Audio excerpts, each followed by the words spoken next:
We hope you're enjoying all the great competition you're seeing here today. At the Iowa Girls High School Athletic Union, we're grateful for the incredible support that makes this event possible.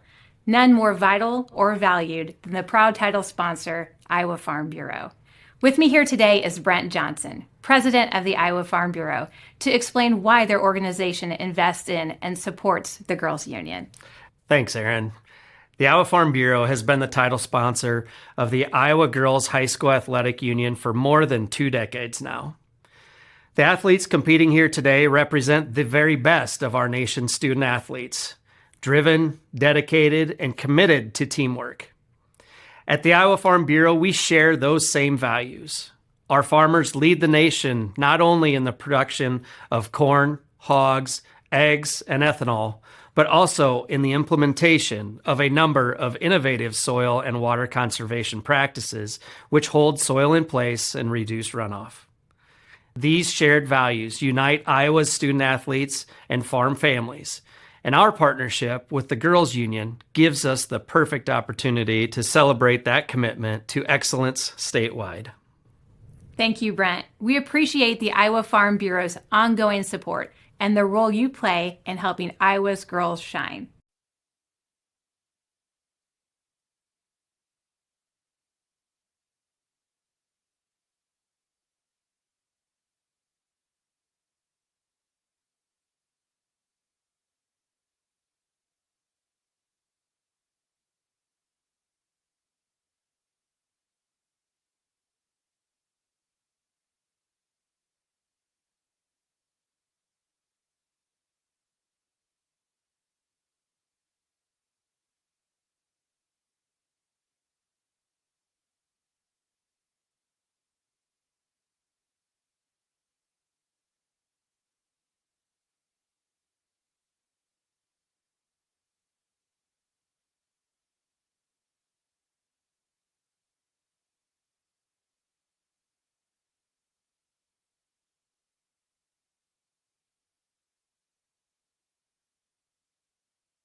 Hello there from Fort Dodge, Iowa. It's Farm Bureau Field, home of the Class 1A State Softball Tournament presented by the Iowa Farm Bureau here at the Harlan Rogers Sports Complex. And I am Emery Songer along with my esteemed colleague and commentator Owen Sebring. We will bring you a do-or-die game between two teams that got to know each other very well over the last 24 hours, the St. Edmund Gales and the Clarksville Indians. Owen, set the scene for me. It's a rubber match in just the last 2 days for these two teams looking to try to make it to the state championship game. I have not much energy left to set any scenes at this point in the tournament because we have had a long day and a long week of softball coverage here at Farm Bureau Field in Fort Dodge. Bill Sherburne almost speaking this exact same situation into existence a couple of days ago when I talked to him about the new double elimination format, his likes or dislikes, and his only thing that he said was maybe a dislike was the fact that, well, you know, if things turn out a certain way, there's a possibility that we could play 3 games on Wednesday. And so it comes to pass that Fort Dodge St. Edmund does play 3 games on Wednesday. Had to beat Remsen St. Mary's earlier today to get to the point where they played Clarksville just before this one, and that win over Clarksville in 11 innings now sets the stage for this one. Fort Dodge St. Edmund and Clarksville once again in the true semifinals. Winner goes to the championship game, a place that the Gales have never been before in their entire school history. Despite the fact that Fort Dodge is the capital in Iowa of softball, with this tournament being here and them being here an awful lot over the years. Strangely, over on another field where they're playing the 4A semifinals, Carlisle and Fort Dodge High School are playing for a spot in the championship game, so there's a possibility that we could see 2 Fort Dodge High Schools in the championship game for the first time ever. All right, well, let's go through the lineups here for you. St. Edmund is the 3 seed in this tournament. They won, as mentioned, in 11 innings, a 3-hour and 49-minute game. We just finished less than an hour ago. And here at Farm Bureau Field, the only thing that's different, it's the same two teams, just new umpires, and we'll meet them in a little bit. First, let's go ahead and start with the Gales from St. Edmund, who will be the visitors on the scoreboard. Ella Vandy, a freshman second baseman, will bat first, followed by the center fielder, a junior, Sophia Schlins. Faith Sherbrun is a senior third baseman, batting third. Rihanna Myers, huge game in our first game here.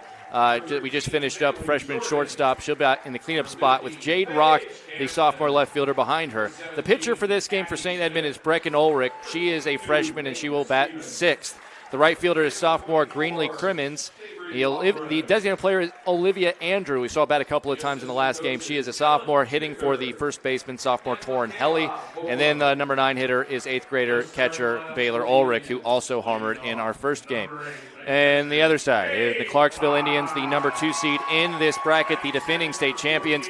They will send a similar 9, but it's not quite exactly the same as our previous game. Freshman catcher Kate Lodge leads off, followed by the pitcher, 8th grader Reagan Wedeking, who will bat second.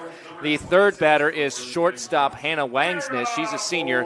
The junior first baseman is Kara Bolin, batting in the cleanup spot. Senior left fielder Sydney Lovren was going to be in the 5 spot with Brooke Bolin, the freshman center fielder, batting in the 6 hole. Gia Hudger is an 8th grader. She's the designated player, and she will be hitting for the right fielder, 8th grader Micah Hall. The 8th spot is going to be Capri Clark, a junior second baseman who's been out there defensively but has not hit so far. She will be batting 8th in this game. Eve Jordan is the sophomore third baseman. She bats in the 9 hole. What can you tell these kids? Just got done with an 11-inning game. These two teams played again last night. In the second round, they were both 1-0. We saw them both in their first wins on Monday. So it feels like we've been here for weeks, but really we've only been here for a few days. And this is the one thing about this format is you could see the same team 3 times in a matter of hours. Exactly. And so last night at about this time, this matchup was wrapping up with Clarksville a come-from-behind win 5-4 to go to 2-0 and get in the winner's side of the bracket, forcing Fort Dodge St. Edmund to play Remsen St. Mary's for a second time earlier today. And then the marathon 11-inning game was the second meeting between these two. And if you missed that one, I apologize. You missed an incredible finish. Clarksville trailing by 2, scores 7 in the 6th. They feel like they can win it. They are only 3 outs away. In fact, they were 2 outs away when a big rally ends up coming on. A home run by the 9 spot by Baylor Ulrich. And then a walk to Ella Vandy, a double by Sophia Schlins, a single to score a run by Faith Sherbrun, and then the big blow, a 3-run homer by Rihanna Myers, tied the game at what at the time was 12-12. And then all of a sudden, zeros start getting thrown up, and all of a sudden we're in the 11th inning before finally St. Edmund was able to break through. And they're going to face the pitcher in the circle that they got a chance to see for the last 4 innings of the game in Reagan Wedeking, who actually did a really, really strong job, but now she's pretty much shown this team everything that she's got. Yeah, and I was really wondering who we were going to see out there, and Reagan Wedeking maybe feels like a similar situation that we had for Dodge St. Ed's in just before this one, where they started Rihanna Myers in the circle just to get a few innings behind her, maybe give Torrin Helly a little bit more of a break before she ended up coming on and finishing the game in the pitching circle. Maybe it's going to be the same situation where they see if they can get a couple, maybe 2-3 clean innings out of Reagan Wedeking before they turn to Lovren to try to finish things off. I would not rule out Bolin also being in play here. Yeah, they're going to use anything and everything if they have to. One interesting note is between games, I did see Sydney Lovren getting worked on a little bit by the training staff for Clarksville. They're wrapping up her ankle a little bit, so maybe that's another byproduct of playing so many innings over the last few days, is that she's just throwing the ball. Just that action on the ankle, the foot movement is so, it's just so repetitive over the course of 15 innings and then 7 innings and then 11 innings. They're asking a lot of all of these players physically to get through this thing. There's physical demands and there's just mental and emotional demands. It has to take such an incredible toll on these players to have to keep coming out here one inning after another, and especially if you're Clarksville right now, after giving up that lead and forcing this final game, boy, you got to wonder if Clarksville now feeling like their backs are against the wall. Can they emotionally recover from what just happened to them? Yeah, blowing a 5-run lead in the 7th inning as Vandy steps in and takes a ball to start the game. You're watching, as we've talked about, the 2026 Girls State Softball Tournament presented by the Iowa Farm Bureau. As the sole title sponsor of the Iowa Girls High School Athletic Union, Iowa Farm Bureau believes in the Iowa girl and cultivating individuals with great character, a strong work ethic, and exceptional leadership skills. By investing in Iowa's youth, we're investing in Iowa's future. It's 2-0 to Vandy. In the previous game we just did, Vandy went to the plate 7 times and had 3 hits, including a double. She takes a strike here, 2-1. Strikes going to be called by Todd Donnells at home plate with Daryl Meyer at first base, and the other base umpire is Dewey Hupke. Got some great names here on this field as well. Umpires and players and coaches. It's 3-1. I really just even shudder to think what would have happened if Edco had not won their first game and we would have had to do that game before getting back to the second round of this game. What would have happened in that circumstance? It either could have been a late night. That's a hit up the middle by Vandy to start things off against Wedeking. We got to remember, Wedeking did have to pitch the 8th, 9th, 10th, and 11th. Everybody in this order saw her at least twice when she came on in relief. So, and Schlins is going to come up here, the number 2 hitter, junior center fielder, and she was really swinging it well in the last game. She ended up with 4 hits and a walk in her 7 plate appearances as well. Well, I did talk to somebody from the girls' union who I kind of mentioned that scenario if that would have happened, and they said that we might have just started to split the fields, put the Edco game over here and then have these girls go over there to field 2 where 2A's been playing all week and maybe just play those games simultaneously. Well, and at the same time, think about it, those fields are empty. They were empty well before we got done with our last game because everything, all the scenarios played out where we didn't need the extra games, right? So pretty interesting. It's 2-0 here to Schlins. Yeah, Edgewood Colesburg, that is the other finalist, the 8 seed, undefeated 3-0, and with 2 wins over the 1 seed coming into this bracket, Exira EHK Audubon. And today it was a 3-hit shutout thrown by Rachel Eggleseder. Mm-hmm. They got to feel like they're going to win this thing, especially after all of the attrition that these 2 teams have had to go through, especially knowing the 11-inning game, but we have no idea how long this thing might go. Yeah, nobody happier about this exact scenario than the folks over at Edgewood Colesburg who know that this is taking a physical toll on all these players, tiring them out even more, even though we do have 48 hours until that championship game is played, or I think it's 2:30 on Friday afternoon. Right. But, yeah, the amount of physical work that all these players have to put in as the count runs full to 3-2 now. But also, I have to imagine there's a lot of Edco players and coaches still sitting out there in the stands, getting some scouting reports, seeing all the possible pitchers they might see, seeing all the batters, base runners they might see, knowing exactly what to expect come Friday. Payoff pitch, ground ball up the middle. What a backhand play.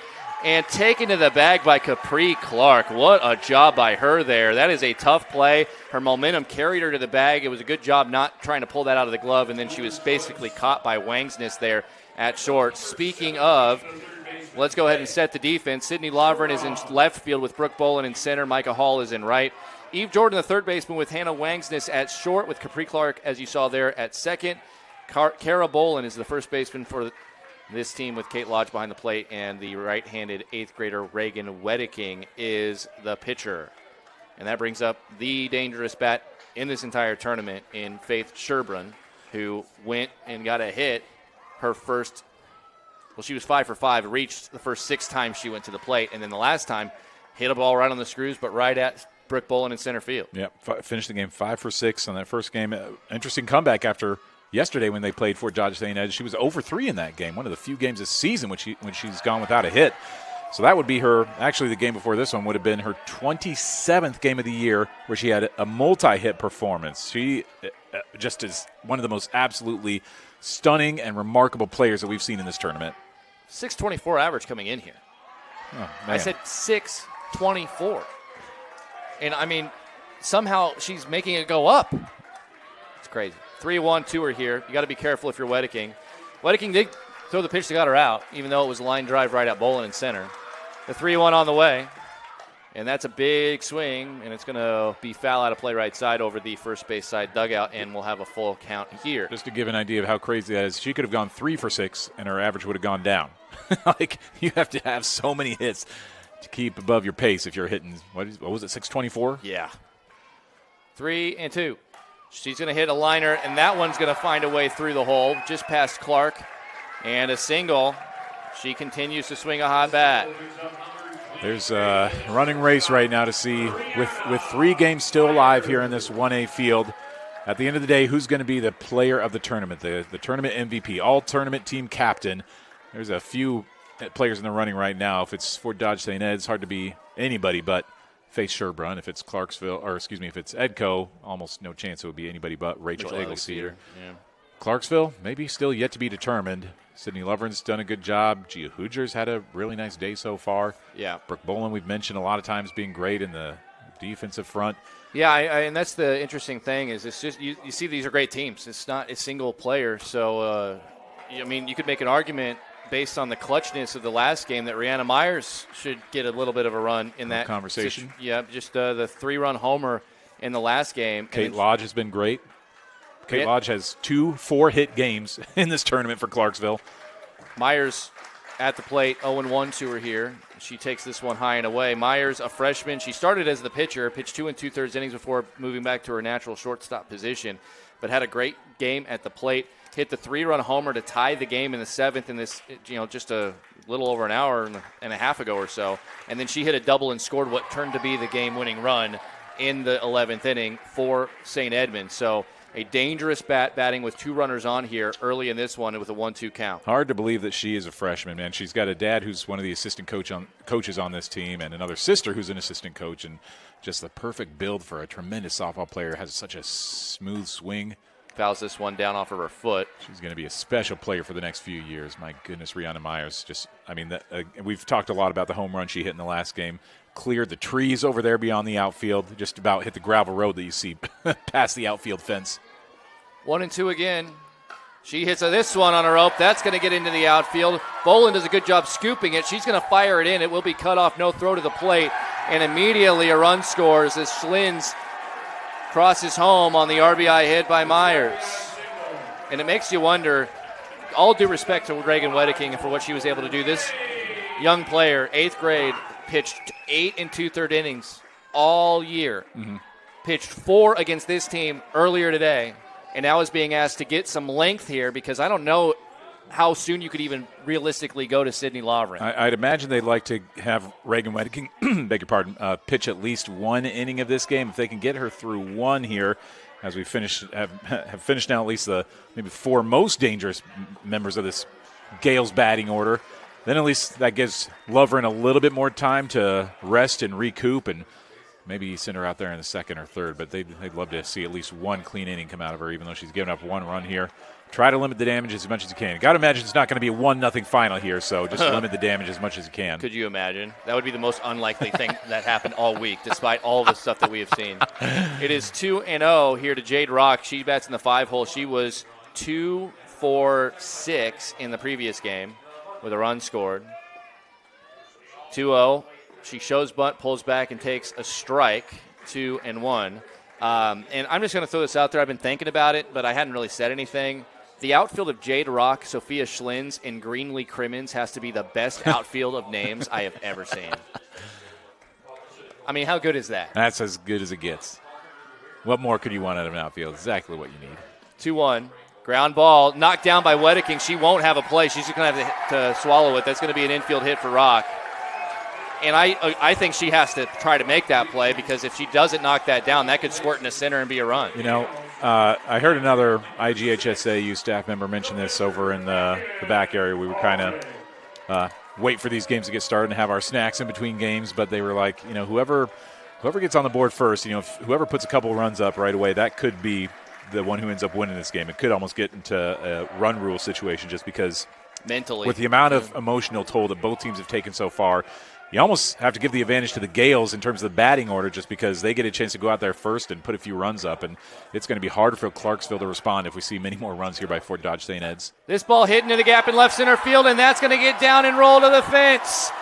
1 run is in. A 2nd is on the way. They will hold Rock at 3rd. A 2-run single. Make it a double for Brecken Ulrich, and she helps herself out and makes it a 3-0 lead. And all your extra base hits, as usual, throughout this tournament presented by Channel Seeds. The enhanced Channel Seed brand is here to help farmers like you up your game and rise to the challenge. Learn more at channel.com/rise. 2 young pitchers in this game. They're at least starting it. Brecken Ulrich, she's a freshman. Reagan Wedeking, an 8th grader. This one going to be a bunt in front of the plate. It's fair, and Rock is going to go and slide hard. Lodge holds her ground, and I think the coach might be appealing, seeing if he can get a. No, I don't know. I think she maybe just a little bit upset about maybe the execution there. Not 100% sure.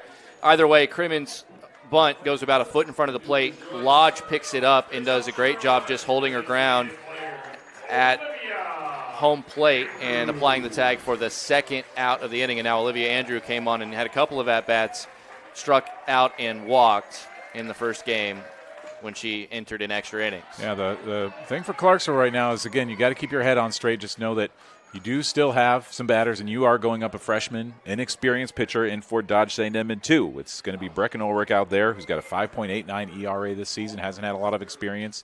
So there's a chance for both bats to really come to life in this game. I was going to say, if you think Clarksville is, it definitely plays advantage Gales if they can play from the front. But as many times as we've seen Clarksville just come back, including both times against St. Edmund in this tournament that they've seen them so far, this could be another wild one back and forth as Andrew has to swing through this one. And hear me out, because I know that a lot of coaches are going to be like, this is really stressing out my pitching staff. I get it. St. Edmund playing for a third time today. Clarksville having to play a couple of marathon games. They are really on a shoestring. They cannot pitch their lead pitcher every single time. But it shows it is going to be the best full depth of team as there's strike three inside corner for the third out. So 3-run score. Wedeking does a good job to get out of the frame with nothing further across. And after a half inning, it is St. Edmund 3 and Clarksville coming to bat here on the Girls Union Network, powered by Mid-American Energy Company. At Mid-American Energy, we're one company serving 1.6 million people who all need energy that's available 24/7. That's why we work 24/7. That's why we make investments in our systems that make us more resilient to extreme weather. That's why we generate power from all available resources to cover the variables in supply and demand. And that's why when the power is knocked out, we work around the clock to restore power to you. Mid-American Energy, obsessively, relentlessly at your service. Yeah, it's a trip when you hit the road. And when you know when you've arrived. It's a trip when you get everything you want. The burger and the fries, the creek and the crick, the city and the countryside. It's a trip when you're where you're meant to be. In this moment, in this bathroom mirror, looking like $1 million. And yeah, it's a trip when it goes by fast. Des Moines. It's a trip. Make it yours.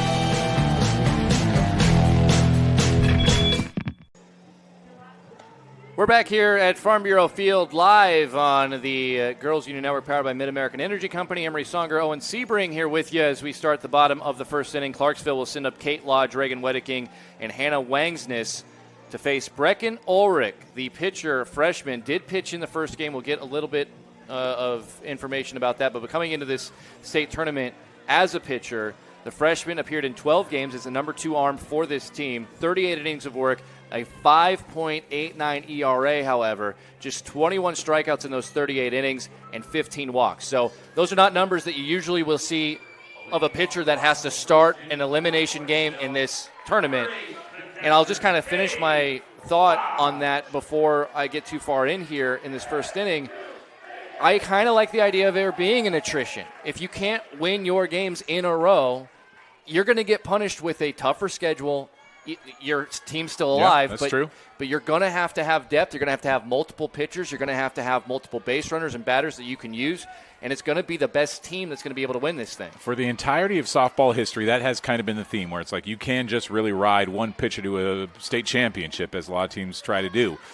And maybe still that will be the case. Maybe still their teams are able to pull that off, but it gets a lot harder once you fall into that loser's bracket, and you are going to have to potentially play 3 games in one day or play multiple games. If St. Ed's wins today, they're going to have played 3, 4, 5, 6 games this week. Am I seeing that number right? 6 games? And it used to be 3 no matter what. Right. This is a rope. That'll be a hit as it get past Vandy by Kate Lodge, who continues to swing a good bat. Lodge in the first game today, by my count, 1, 2, 3, 4, 5 hits and 8 plate appearances in game 1. And now she gets things started and sets the table here in the first. And you want to think something, right? Like if you're St. Edmund and you have Brecken Ulrich out there, who did pitch earlier today, at least a little bit. She didn't pitch the whole game, but she pitched a few innings in their win over Remsen St. Mary's earlier today. They go right back out there and score a couple. I mean, game on, as this is a sacrifice bunt by Wedeking. It's successful, 1-3. Throw back behind the runner, not in time, as Lodge stays there. That's one of the few situations where I do question the sacrifice bunt. I mean, again, I'm no coach, so I don't necessarily have any say in these things. But I think, boy, you've got still the top of your lineup here. Why not go ahead and let her swing away against a freshman pitcher? You're swinging a good back. A freshman pitcher with a 5.89 ERA. And Reagan Wedeking is a great hitter. Go ahead and let her swing away. See if you can maybe move them around a little bit more and avoid sacrificing that out. Either way, it does put a runner in scoring position for Hannah Wangsness, who is the best hitter overall in this order. 1-0 the count to her. In the last game, she walked a couple of times and then had a couple of singles. Had an opportunity with a line drive, which was caught by Faith Sherbrun at third base. There is a called strike by Todd Donalds behind the plate. Defense behind Ulrich. Jade Rock is in left with Sophia Schlins in center and Greenlee Crimmins in right. The infield, Faith Sherbrun at third, Rihanna Myers at short, Ella Vandy at second, and Torrin Helly is at first base with Baylor Ulrich behind the plate for the right-handed freshman pitcher Brecken Ulrich. It's interesting as I've talked a lot about Hannah Wangsness and her prowess at the plate, broke the school's RBI record, but the RBI have not really been there this week. She had one the other day against North Butler. Ground ball, this is Sherbrun, and it gets through her, and that will allow Wangsness to get on base. An E5 there. You don't see that too often from Sherbrun at the hot corner. We saw her make so many great plays in the last game earlier this afternoon. So now Wangsness reaches on the air. Lodge cannot advance, but it doesn't slow down. Kara Boland's also been swinging a solid a good bat in the last game. Her last 4 at-bats resulted in hits, including 1 double. But Wangsness, to finish my thought there, only 1 RBI at this year's state tournament so far, with all the runs that this team has put up. What was it, 12 in the first game? She had, 12 in the first game. That was where she did get 1 RBI. And then 12 in this last game. And none there. She had no RBI in the last game. And then they scored 5 in the other game against the Gales. Yep, and no RBI there. Surprisingly, again, for the person who set the program's RBI record. And Lodge has been getting on base in front of her. Yep. And it's not like they haven't had opportunities, but it really has been the middle and bottom of the order that's really come through for Clarksville. As 2-0 count here to Bolin, the junior first baseman. Yeah, she's been getting some hits. Had a couple hits in the last game. A lot. She's been getting walked a lot too. So maybe that's what's prevented her from. Yeah, that's true. She has having her normal effectiveness. That once you do have a runner on base, they're avoiding her. A little bit. That's a hard foul tip right into the mask of Baylor Ulrich, and she kind of recoils on that. Torrin Helly comes over and gives her a hug. Helly's kind of a coach on the field. We saw this in the last game as Rihanna Myers started in the circle. Helly is the number 1 arm and threw by my count. And, again, my count is completely unofficial. But I had 130 pitches in the last game, so I couldn't imagine she would be wanting to throw more than a few innings in this game. But you will see her go to the circle a lot and talk to Ulrich or Myers or whoever's pitching. And in that case, she comes down and talks to Ulrich. She's just a sophomore. You don't see that kind of leadership on the field from a young underclassman as much as you see it from Helly, as there's a called strike on the outside corner. The ball, and it's 2-2. 1 out. Just to cover Brecken Ulrich's stat line from the first game she pitched today. 3 innings. She went 4 runs, 4 earned, 3 walks, 3 strikeouts in that game against Remsen St. Mary's earlier today. 2-2.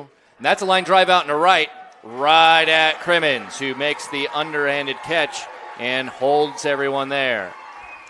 That's a hang with them for Bolin. Hit it pretty well the other way, but Crimmins playing her right there. And then you could see, it's weird for an outfielder. If that ball's hit kind of into your chest or your belly button area, you're kind of stuck between, do I go with the overhand or the underhand basket catch? And she kind of last minute did the underhand two-handed basket catch for the out. And that brings up Lovren, who also has been swinging it well, with runners on first and second and 2 outs. There's a strike, 0-1. Lovren in the last game. Lovren, as I mentioned, she was getting her ankle wrapped after the last game, and so maybe something to watch for if there's any sort of hitch in her giddy up on the swing or playing out there in left field, or if we see her coming back into the circle. Don't know if that's something new or if something she's always done all year, but just so much attrition on those ankles for everybody out there. I mean, especially the pitcher. Yeah, you're throwing as many pitches as she has the last 3 days. You got a push-off ankle and you got a landing ankle, and I'm sure after 450 pitches or however many she's thrown in 3 days, I'm sure my knees would hurt, my hips would hurt, everything would hurt. She walked 3 times and had 2 singles in our game earlier this afternoon, was only retired twice in 7 plate appearances. It is 1-1. We're here with 2 outs. That's well outside from Ulrich. 2-1. You'd hate to leave a couple runners on here if you're Clarksville. Last game, they had 20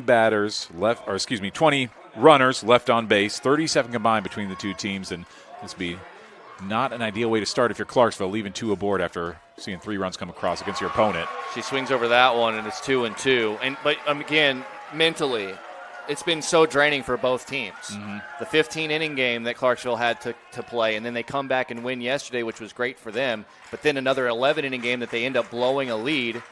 What's going on in their head? It's 2-2. Pop up into center, carrying out to Schlins, but she's under it, and they get the out and strand a pair. Clarksville threatens but cannot score, and we're through 1 inning of play here at Farm Bureau Field. And we'll head to the second on the Girls Union Network, powered by Mid-American Energy Company. At Mid-American Energy, we're one company serving 1.6 million people who all need energy that's available 24/7. That's why we work 24/7. That's why we make investments in our systems that make us more resilient to extreme weather. That's why we generate power from all available resources to cover the variables in supply and demand. And that's why when the power is knocked out, we work around the clock to restore power to you. Mid-American Energy, obsessively, relentlessly at your service. Whether you volunteer or hang with friends, play pickleball, read or follow trends. No matter what your retirement style, you deserve healthy eyes and a healthy smile. Some Medicare plans don't cover vision or dental. With Delta Dental, you can save on what's essential. Get coverage and take care of your health. It's peace of mind, so treat yourself. It's more affordable than you might think. Give us a call or visit this link. Emery Songer, Owen Sebring with you, and you'll never believe this, but Sydney Lovren is warming up to pitch here for the second inning, and why not? I guess so. May as well just go ahead and throw her in there after a 3-run first inning allowed by Reagan Wedeking. Wedeking moves to left, so it's a pretty easy. At least this is a normal switch. Pitcher to left field to pitcher. All substitutions brought to you by IMT Insurance. You can learn how you could be worry-free with IMT at IMTINS.com. We were suggesting like 2 or 3 innings. You said maybe 1 would be the right number, and here she is after 1 inning. I thought they might at least let her see the last batter of the order, but I think they're just happy to go ahead and let Sydney Lovren get in there. I think that first inning was just maybe, again, a chance for Lovren to rest and recoup, just have the arm take a little bit less attrition as we wear on here after an 11-inning performance. Now we got to play, well, at bare minimum 4. That's what we know. For sure we're getting 4, at least 7, and possibly more if tradition holds for this year's state tournament. You know what? I don't even want to try to guess as to what's going to happen because we've seen it all here. As this is roped by Baylor Ulrich. She's the 9-hitter, but she doesn't hit like one. She had a double with 2 RBIs, a solo home run, and 3 runs scored total in the first game today between these two teams. And, of course, they played an earlier game against Remsen St. Mary's that we weren't on the call for. So she's swinging a good bat, although she swings through that one for strike 3. First strikeout in relief here for Lovren. Wedeking, you got to give props. 5 innings total between the 2 games. Kept them alive in the top in the first game. Just could not find a way to get the single run they needed to win the game on multiple occasions. She did her job, and then she gave you another inning here. And we'll see how long Lovren can go before maybe Brooke Bolin, who only threw 1 1/3 innings in the first game, before she probably gets tapped to try to come in here and probably throw a few. I can't imagine Lovren's going the whole way. Yeah, Reagan Wedeking, she was starting to approach her entire season total with the performance she had today. She'd only thrown 8 2/3 innings the entire season until today when she had, is it 5 total that she threw out there? That is crazy, isn't it? Yeah, but just kind of preparing for the future because Sydney Lovren, she's going to graduate. Now you've got to figure out what your pitching staff's going to look like come next season after a couple straight trips to the state tournament is going to be Reagan Wedeking or Brooke Bolin. Boy, Bolin is such a valuable defender for you out there in center field.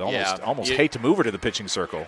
Yeah, that's true. 1-2, the count to Vandy. That's inside and low, 2-2. Of all the interesting things we've seen this weekend, especially on this 1A field, one of them just happened even between games when they painted the circle for the pitching circle, and then right before the game was about to start, they came out and piled over. Swing and a miss. Back-to-back strikeouts for Lovren. As much as she has seen this team, because she pitched the whole game yesterday, and then ended up giving them, based on my count, 5 2/3 innings in the circle again against them today, and now is back out there. They've seen her a lot. Back-to-back strikeouts here to start this frame.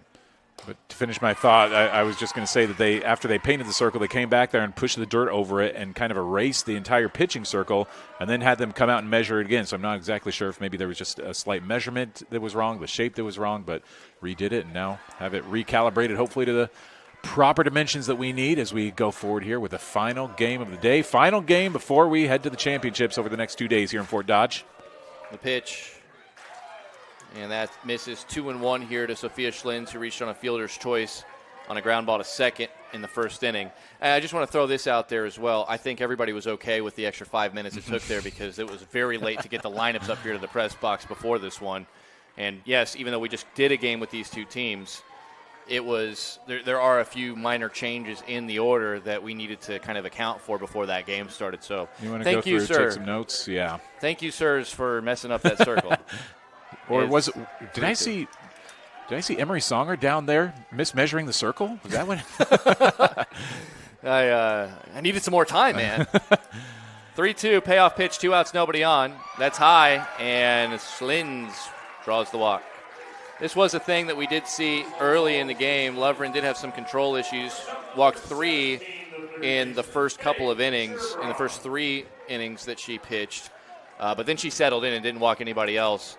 However, she left the game and then came back into the game. When she came back into the game, that's when in the 7th inning, the 3-run home run by Rihanna Myers tied the game, and that's what sent us to extra innings. So she was in the circle, towing the rubber, trying to get out of the game and try to move into the championship. As it's now 2-0, ball gets away. Lodge, a late throw to second, not in time.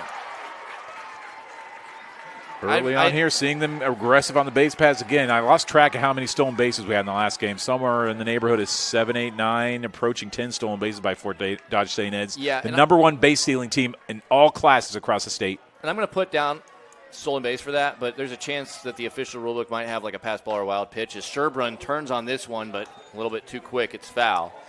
Because she didn't seem like she was running right away. She kind of Lodge picked it up off the dirt and then kind of threw it down to second afterwards, and it was a close play. But I've put a stolen base. That doesn't necessarily mean that that is exactly what went down. So just covering me on that. Follow along with Gamecast Online to see the official Yeah, scorebook, if you care about that. Big swing and a miss here by Sherbrun, who, again, has been the toughest out in the tournament. 5 for 6 in the last game and 1 for 1 so far here. And she pops this one high. Wangsness says she's got it. She gets under it. Major league pop-up, and she's under it for sure and makes the out. Nothing across here in the second for the Gales. And Clarksville will bat, coming to the bottom of the second inning with a 3-0 deficit behind St. Edmunds. We'll have more coming up on the Girls Union Network, powered by Mid-American Energy Company.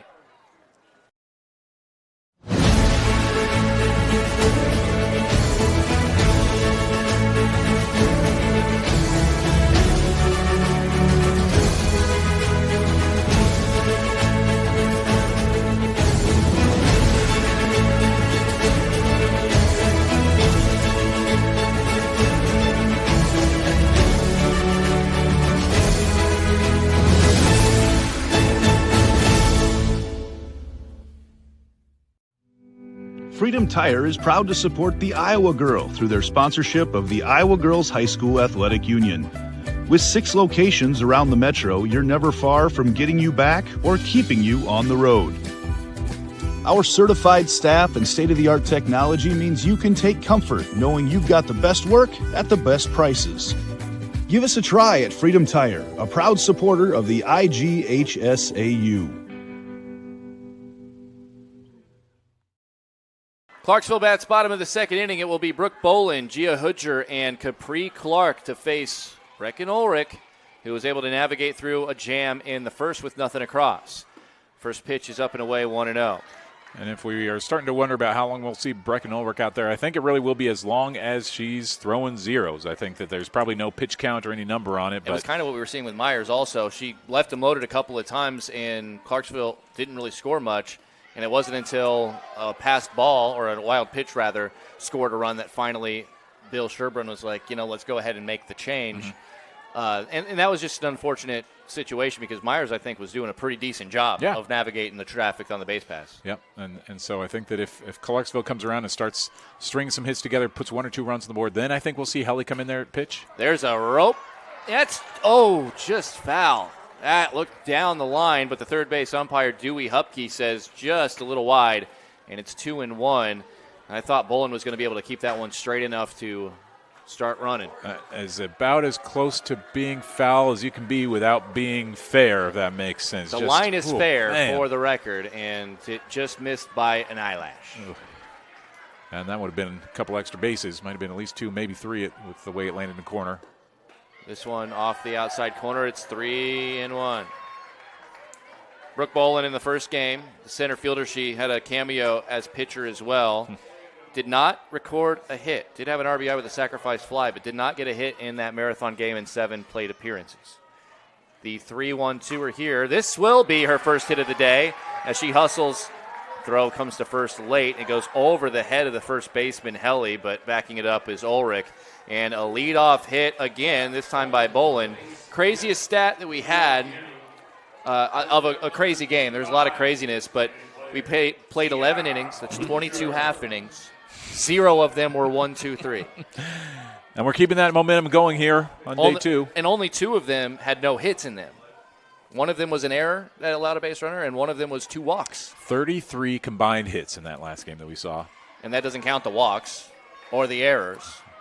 The bases were just constantly we mentioned filled. 37 combined runners left on base. And in a game that 25 runs already scored. Hard to imagine there was much left on the table, but there sure was. It could have been a 40-run game. 1-0 here. Hutcher again. This time ropes it in the left. Gia Hudger was the DP. She was batting in the 8-hole last game. She's in the 7-hole today, but had 4 hits in the last game, including a couple of RBIs. And now she makes it. I mean, they're in business. They're doing their thing. Runner on first and second, and we're going to get for the first time today a chance to see the bat of Capri Clark, who was hit 4 as the flex player in the last game. And she will bat here with runners on first and second and no one out. Clark on the season, a junior, had 27 at-bats coming in to this state tournament, 6 of them hits. Did have 5 runs driven in. She shows bunt and lays it down. It's a good one. Picked up by Sherbrun. Her throw to first in time. That will go 1-4 on the sacrifice. And that's exactly what you want out of a player who doesn't bat every game, has limited plate appearances, and able to get it done, moving both runners into scoring position for Eve Jordan, who's a really strong 9-hitter, although she did not get a hit for the first time in almost a month in our previous game, despite reaching base multiple times. Yeah, she had a 14-game hit streak. I think went 0 for 6 in the last game, in spite of, I think, having 4 times where she got on base. This is a dribbler to short. They don't immediately run home. Good job looking the runner back is Myers, and then throwing to first for the out. So Jordan is retired 6-3. Kind of surprising not to see Clarksville try to score on that one, but it is not in their style to be really aggressive on the base paths. They do not want to run into an out at home. They would rather let Kate Lodge hit with runners on second and third than to run into an out at home pit. Boy, and Rihanna Myers is such a strong shortstop. If you're hitting it over there, you don't want to assume that there's going to be an errant throw home, so probably smart to keep the runners where they were. Now Lodge up the middle. Moving to her right is Vandy, not in time. That ball took a while to get to her. She was kind of shuffling the feet, didn't field it completely cleanly, but that will be an infield hit. And an RBI for Lodge, swinging at the first pitch. And that's why you don't run into the out at home, because that leaves a runner on third. Lodge, the runner at first. She may be in motion here. Reagan Wedeking is the batter. And if you go back to the last game, that's 4 straight at-bats with a base hit for Kate Lodge. They're on the board now. It's 3-1, bottom of the second inning. And Reagan Wedeking, who had a successful sacrifice in the first, will bat with runners on the corners. The pitch from Ulrich.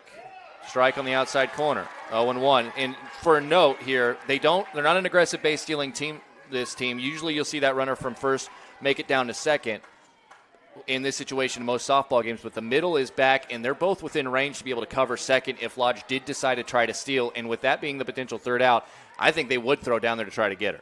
The 0-1. Ground ball foul, and it's 0-2.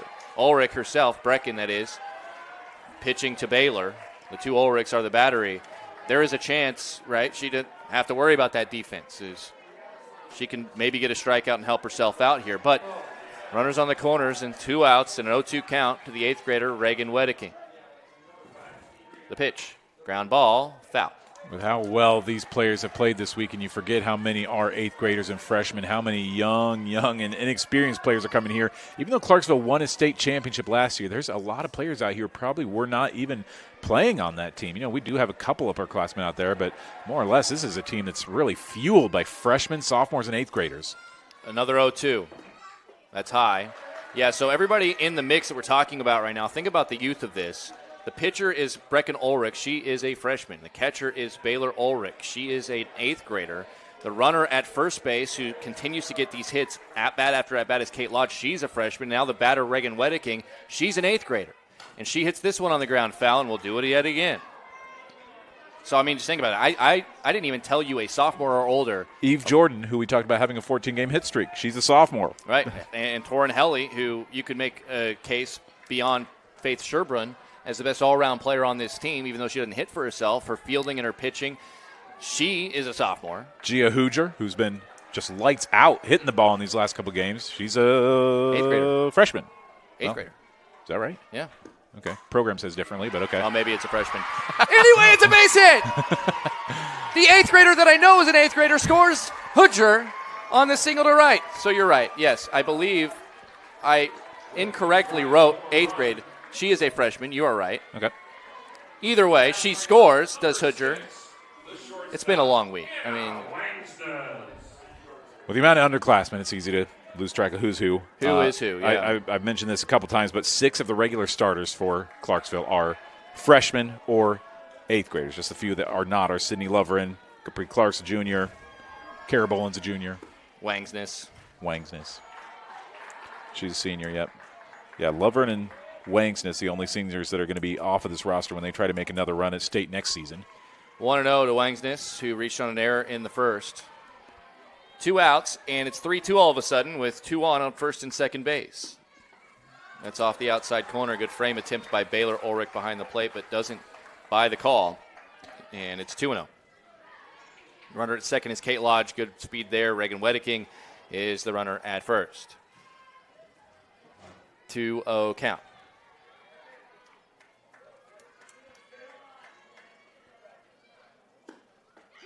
Strike called on the outside corner. And it's 2-1. Shadows kind of creeping across.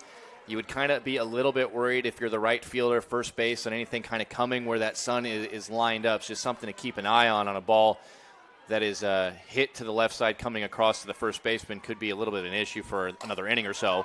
As this one up the middle, Wangsness, they're going to send the runner Lodge. Here comes the relay from Myers. Not in time. There's the RBI queen at work. And it's 3-all. Hannah Wangsness, who came into this game, their coach made sure to tell me she's the school's all-time RBI leader.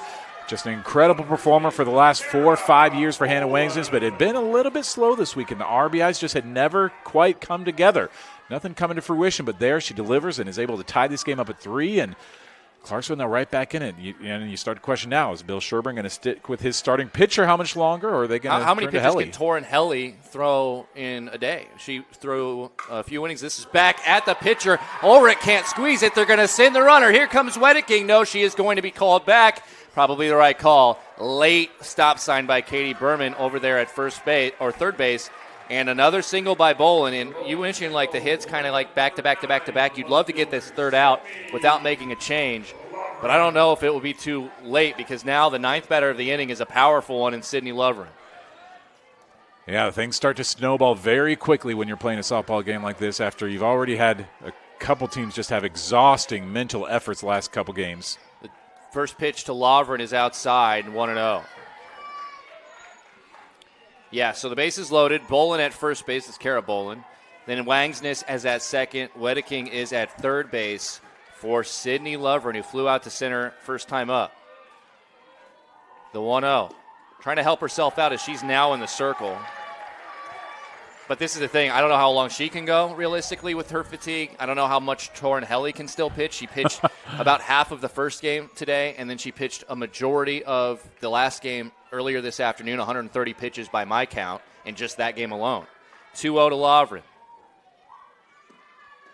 Strike on the outside corner. Sheer tyranny of will is what will send one of these teams to the state championship game. Just cannot imagine the mental and emotional fatigue they're going through right now, and we're not even finished with the second inning. Still got a lot more to go in this game as we've already put up a 6 combined run effort by these two. Oh, and I don't think it's going to stop there. The 2-1, that bounces in there. Really good job by Baylor Ulrich to keep that one in play. I would wonder if Lovren reaches and we get back around to Brooke Bolin, who started this inning. I would be curious to see if that might be Bill Sherburne's signal. Mm-hmm. But again, you're trying to buy as many outs as you can. You just don't want to let Clarksville slip away here. If they put up like a 6 or a 7 spot, it really will put you behind the 8 ball. 3-1. Way outside. It's not going to matter. They do need to get the ball back, though, just in case the runner from third wanted to score when Wang this.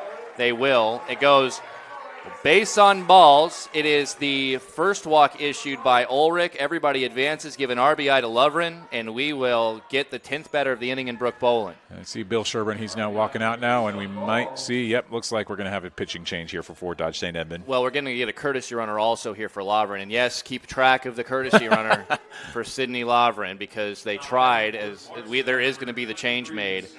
And it will be Emerson Miller to run for Lovren over there at first base. And in the meantime, we'll get the changes for you with the IMT insurance substitutions. We'll do that next on the Girls Union Network powered by Mid-American Energy Company.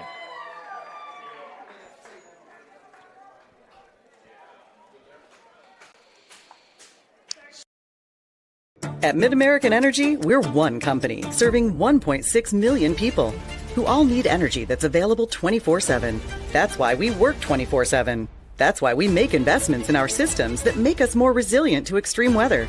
That's why we generate power from all available resources to cover the variables in supply and demand. And that's why when the power is knocked out, we work around the clock to restore power to you. Mid-American Energy, obsessively, relentlessly at your service. Something exciting is growing on Iowa farms these days. Innovation. From tractors that seed, weed, and harvest with data-driven precision to drones that scout or plant cover crops to protect soil and water. Even our animals live in smart homes with round-the-clock care.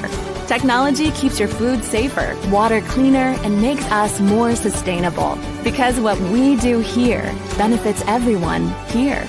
Life on the farm makes everyone's life better. First pitch is smoked out into right center field by Brooke Bolin, and that'll score multiple runs all the way to the wall. They will send all three. The throw way in time for Miller. They're going to get her at third. Really aggressive send. Not like Katie Berman to try to do that. Good relay throw. Cut her down at home. But 6 runs in the inning score on the first pitch by Helly. We'll have to reset everything for you when we come back after this on the Girls Union Network powered by Mid-American Energy Company. At Mid-American Energy, we're one company serving 1.6 million people who all need energy that's available 24/7. That's why we work 24/7. That's why we make investments in our systems that make us more resilient to extreme weather. That's why we generate power from all available resources to cover the variables in supply and demand. And that's why when the power is knocked out, we work around the clock to restore power to you. Mid-American Energy, obsessively, relentlessly at your service. Something exciting is growing on Iowa farms these days. Innovation. From tractors that seed, weed, and harvest with data-driven precision to drones that scout or plant cover crops to protect soil and water. Even our animals live in smart homes with round-the-clock care. Technology keeps your food safer, water cleaner, and makes us more sustainable. Because what we do here benefits everyone here. Life on the farm makes everyone's life better. 8-4-2-5. Back here, we're getting our scoring figured out in that bottom of the second. 6-run score for Clarksville. It was a 2-run double, a Channel Seeds extra base hit for Brooke Bolin. And trying to score all the way from first was Emerson Miller. She was cut down. The official scoring we have is center field to second base to catcher to third. So 8, 4, 2, 5 on the putout, but not before 2 more runs scored. And that was against Torrin Helly in the first pitch. That's how she's welcomed into this game. And now Lovren in the circle has a lead as this is popped and just foul in the diving attempt by Micah Hall. Good effort. Just kind of spun away from him there at the end, and she could not pull it in as Rihanna Myers is the batter and now has an 0-2 count. You know, they would have loved to see that be the way that Rihanna Myers goes down after the kind of day she's had. She's been nearly unstoppable at the plate today. Sydney Lovren on the delivery, strikes her out upper part of the zone, her third K in just an inning and a third. In the last game, I mean, she had, by my count, 3 and 5 2/3 innings. So all of a sudden now these batters who have seen her as much as they've seen her, she's come back with some stuff. She got the breather she needed. Give credit to Wedeking for buying some time, even though they didn't win the game. And now Lovren back out there feeling a little bit fresher. I was just double-checking that box score, but yeah, you're right. Only 3 strikeouts in the last game in 5 2/3 innings. This one popped down the right side in foul ground. Nobody's going to get there, and it's quickly, though, 0-2 once again to Jade Rock. These 2 innings, this might be about the best that we've seen Sydney Lovren look all weekend, because she got hit around by North Butler the other day, too. This might be one of her best performances so far. Yeah, we'll see about that. Through an inning and a third. It's the third inning. We got a long way to go. And 2 offenses that were really feeling themselves after the last game. Swing and a miss, back-to-back Ks on players in the middle of this order. She has seen them probably 9, 10 times by now. And usually that's bad news for a pitcher when you're seeing a team that much in just 2 days. And here she is. She's finding something else. It's Brecken Ulrich. There was 1 strikeout by Jade Rock in the last game. I think that was at the hands of Lovren, but Rihanna Myers sure didn't strike out in that game. Those are 2 really important batters to take down as they represent some of the toughest bats in the heart of this St. Ed's order. Just missing. It's 2-0 here to Brecken Ulrich, who doubled with 2 RBIs in the left center field against Wedeking in the first. New first baseman for St. Ed. She just kind of traded places with Helly. Yeah, she played first base for most of the last game also. She takes a strike there, 2-1. Yeah, we saw some crazy defensive changes that 5 or 6 different spots in the order changed at once for St. Edmund in the last game. So I'll take that, 1 for 1. As this is popped up, this will be foul ground. Oh, a basket catch made by Lovren to finish the job. Our first 1-2-3 inning of the day between these 2 teams across 13 and a half innings. Unbelievable. The bottom of the third on the way. Clarksville gets the bats right back out there. We'll have it for you after this right here on the Girls Union Network, powered by Mid-American Energy Company.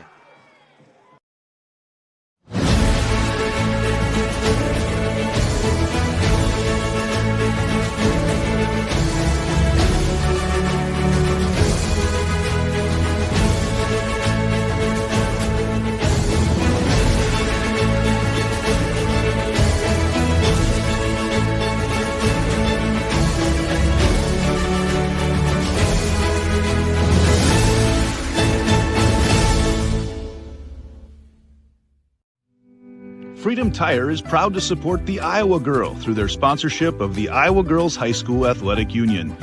With 6 locations around the metro, you're never far from getting you back or keeping you on the road. Our certified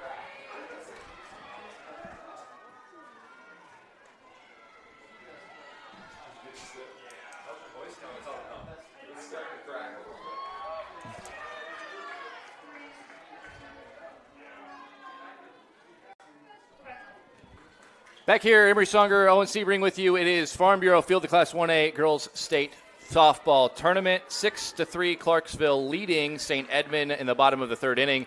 And the lower third of the order due up. Gia Hoodger to start. And on a 1-0 count, another hit to the left center gap. Hoodger on her way around first. The throw will not be in time.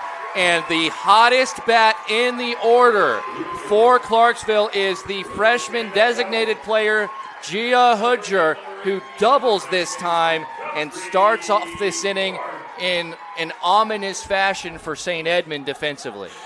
Faye Sherburne has been an unbelievable batter at this tournament, maybe the most dangerous stick, but boy, not far behind is Gia Hudger. Who had that on the bingo card? For a freshman out of the 7 or 8 spot, depending on which game it is. Capri Clark, that's her first swing that I can think of. Did she bat earlier in this week? Outside of today when she had that bunt attempt, I don't know if we've seen Capri Clark at the plate, really. She's played second base all week, but have not seen her hit. So that was the first actual cut we've seen her make. We mentioned Clark does have some at-bats this season, 27 of them, went 6 for 27 in those at-bats. She fouls this one off the right side, and it's 0-2. I was talking to you in the break. I'm afraid, and this is not to say that this is what's going to happen, but these coaches are probably going to be like, man, this format was so much crazier than any other format that we've ever played here.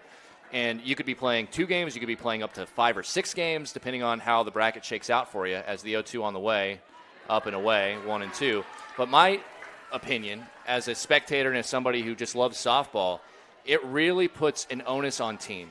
You can't just ride the one arm. You can't just ride the 1 9-player batting order. You really have to use your entire team. And you have to be smart as a coach navigating your lineup and your usage of those players throughout the week as Clark swings and misses for a strikeout. First strikeout for Helly in this one. And by the way, here's a stat for you, and you could double-check this because I was kind of living in La La Land over here after the last game. 8 1/3 innings for Tor and Helly in the last game, 0 strikeouts. Well, let's take a look here. I know that the other day when they played Clarksville, she had 0 strikeouts in that one. Okay. I believe she had 0 in the first game today. She had 0 strikeouts against Clarksville in the last game. That's correct. There you go. She pitched all of the game yesterday, and then 8 1/3 innings of the game today. And, 0 strikeouts and against Clarksville so far. No strikeouts until right there when she got Capri Clark. That's a lot of innings against one team without striking anybody out. Ground ball, Eve Jordan over to Sherbrun. She looks back the runner to second and then makes the throw across the diamond for the out. She did have 5 Ks against Remsen St. Mary's earlier today, so Torrin Helly is not without her strikeouts this weekend, but they just are not coming against Clarksville until just now with Capri Clark. What does that say about the contact this team can make? So, well, they're going to walk Lodge with 2 outs and first base open. Maybe a smart move with the way that she's been swinging the bat this weekend, but there's no other option. You're asking with for the her runner to on drive second. Yeah, you're asking her to drive that run in. Yeah. So just go ahead and put Reagan Wedeking up at the plate. Somebody else who's a dangerous stick who had an RBI single last time she was at the plate. Yeah, it just goes to show how good of contact and how smart of batters Clarksville has in their lineups. Just so hard to pitch around those bats. So hard to avoid any sort of contact. And we're talking about fatigue here. Helly having thrown already something like she threw 8 1/3, and then she threw 4 something. Against Remsen St. Mary, she threw 4 innings. So 4, so that's 12 1/3, and then she threw a 13th inning in this one already. So she's in her 14th inning right now of work just today. And that's high 2-0, and you just start to wonder, that's well over 200 pitches today. How much more can she give you before you have to go to Rihanna Myers again, or maybe even pull Ulrich back in from first base? And that this double elimination format is going to, it's interesting as we kind of chat about the pros and cons of how we backed, by the way, here by Wedeking. How we do things here. You talk about teams needing to have an evenly balanced lineup, having some backups in there they might need, and that's just so much harder when you're in Class 1A and the numbers are already limited. Look at a school like Remsen St. Mary's that graduates, maybe 16 kids to each grade. Such a small school. There's already a limited number of players they can pull from. So it's hard to have a very deep lineup when you're not a school. When you go to 5A, the numbers are there where they can have just about as many players as they could possibly need. But the numbers are just so limited here. We saw Southeast Warren the other day only had 11 players on the entire roster brought here to state. 2-1 is the count, the pitch. That's high. 3-1. That's the fear, though, right, is if you only have one pitcher developed and you lose a game, and you're going to have to be put in a position where you might have to play 3 games in a day. And, again, Thursday was open. So that might be, they have a built-in weather day just in case something happens weather-wise. 3-1. In there for a strike, 3-2. But, maybe that's the adjustment that's made, that they kind of kick maybe some of those games down a day. Sure. But at the same time, again, this is the penalty for losing a game, that you have to go deeper onto the bench, into your pitching staff, because you're just playing so many more games. So I guess if you do want to have a truly second chance in the tournament, you're going to have to work for it. You need to earn your way back into that championship game if you lose early. 3-2 on the way with 2 outs. And strike 3, Wedeking down on strikes here in the third. So nobody scores. It's 6-3. Clarksville will head to the fourth. A couple of strikeouts in this inning for Helly, and St. Edmund will bat when we return here on the Girls Union Network, powered by Mid-American Energy Company. Yeah, it's a trip when you hit the road. And when you know when you've arrived. It's a trip when you get everything you want. The burger and the fries, the creek and the crick, the city and the countryside. It's a trip when you're where you're meant to be. In this moment, in this bathroom mirror, looking like $1 million. And yeah, it's a trip when it goes by fast. Des Moines. It's a trip. Make it yours. Excelling in athletics takes teamwork, dedication, and a commitment to excellence. These are the same qualities that help our pig farmers and our communities thrive. The Iowa Pork Producers Association is proud to support statewide high school athletics and the student athletes who make us all proud. Visit iowapork.org/WeCare to meet the people behind the pork and hear about our winning approach to caring for our pigs, the environment, and our communities. We're here in the top of the fourth inning. Emery Songer, Owen Sebring with you. Class 1A, Girls State Tournament semifinal. As the first pitch is popped up, this is going to be a tough play, no play, as Greenlee Crimmins, the little slap-hitting number 7 hitter, puts one in play that's just beyond the reach of Eve Jordan, and as soon as that ball hit the ground, there was no chance to make a throw and get her infield hit for her to start this top of the fourth inning. Maybe not the most perfectly executed slap or bunt or whatever that was, because once it's in the air that long, normally one of the infielders is going to get to it, but she just found an open spot in the infield that it found some dirt, was able to land, and she got to first with an infield single. Greenlee Crimmins with the infield hit to the left side, and now Grace Crimmins will bat. Grace did hit 4 times in the marathon game earlier, and one of those was an RBI single. She did have 2 hits among her plate appearances, but she was lifted for a runner and could not re-enter a third time, and that's what led to Olivia Andrew getting the last 2 at-bats in this spot. And then Olivia Andrew started in this spot, and now Crimmins with the first pinch hit appearance. So it's 2-1 to her here with the other Crimmins, Greenlee, at first base. Are we going to call this a pinch hitter? Or, I mean, it's technically a pinch hitter, but Olivia Andrew could come back in the game once. Popped up. Oh, what a catch by Lodge over her head on the bunt attempt by the younger of the Crimmins, the 8th grader, and the snow cone catch over her head. I think I even ran into the umpire's head maybe. She might have made contact with the ump there as she reached back. Boy, just quick reflexes. How good is Kate Lodge? Ugh. Across the board, she's just done so well defensively. We talk about the attrition that the pitchers like Sydney Lovren have had to go through, but you got Kate Lodge back there catching every single inning of a 15 inning game a couple days ago. Then every single pitch of the 11 inning game. The 7-inning game in between. She's been behind them for all of them. Is this a ground ball over to third? That's a fair ball. Long throw for Jordan. In time. Perfect throw. Eve Jordan showing what's in that arm of hers. And 2 away. Crimmins takes second on the play. So runner on second, 2 outs, and we're back to the top for Ella Bandy, the freshman 1 for 2 in this game. And if you are able to get out of this with another 0, 3 straight zeros against this offense, that's going to put a ton of confidence in Lovren, the pitcher. And I'll be honest with you, I just didn't know how much more she could give you. Boy, yeah, I mean, maybe it helped even, again, giving her that first inning away from the action. Helped her have a little bit of recoup time. Feels like it's been forever since we've seen 3 straight scoreless innings, but we actually did just have that in the last game in the 8th, 9th, and 10th innings. They were scoring until they got into the extra innings. This one lifted high, deep into right field. This is over the head of Hall, and that will score a run. Pulling up at second with an RBI double is Ella Vandy, and she will be at second base with 2 out, RBI hit. Crimmins scores the run. Not so fast, they say to Songer and Sebring up in the booth. We will have We will not have a third straight scoreless inning for Fort Dodge St. Edmund as Sophia Schlenz now steps to the plate. And she's been really good in the box. 0 for 1 in this one, hitting the fielder's choice, scored a run. And looks like an illegal pitch going to be called. I think that's a ball. We'll see. We'll see if he corrects the count here. First pitch, a strike.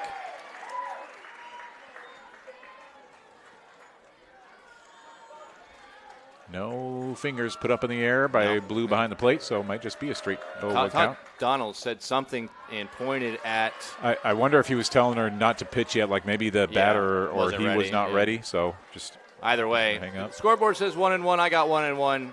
We haven't been corrected yet, so we're going 1-1. Here's the pitch. Lovren, a little chopper. This is a tough play for Lovren. She picks it up, throws to first. Nicely done to get Schlenz, who's been pointed at. I wonder if he was pointed at. I wonder if he was telling her not to pitch yet, like maybe the batter or he was not ready. So just either way, hang up. Scoreboard says 1-1. I got 1-1. We haven't been corrected yet, so we're going 1-1. Here's the pitch. Lovren, a little chopper. This is a tough play for Lovren. She picks it up, throws to first. Nicely done to get Schlenz, who's been a tough out all day. And we are officially halfway home in regulation. And I suggest that you keep that word regulation in the back of your mind. 6-4, Clarksville over St. Edmund here on the Girls Union Network, powered by Mid-American Energy Company. At Mid-American Energy, we're one company serving 1.6 million people who all need energy that's available 24/7. That's why we work 24/7. That's why we make investments in our systems that make us more resilient to extreme weather. That's why we generate power from all available resources to cover the variables in supply and demand. And that's why when the power is knocked out, we work around the clock to restore power to you. Mid-American Energy, obsessively, relentlessly at your service. Looks like another perfect day to get out there and enjoy the summer. Before she gets in the car, it's easy to choose.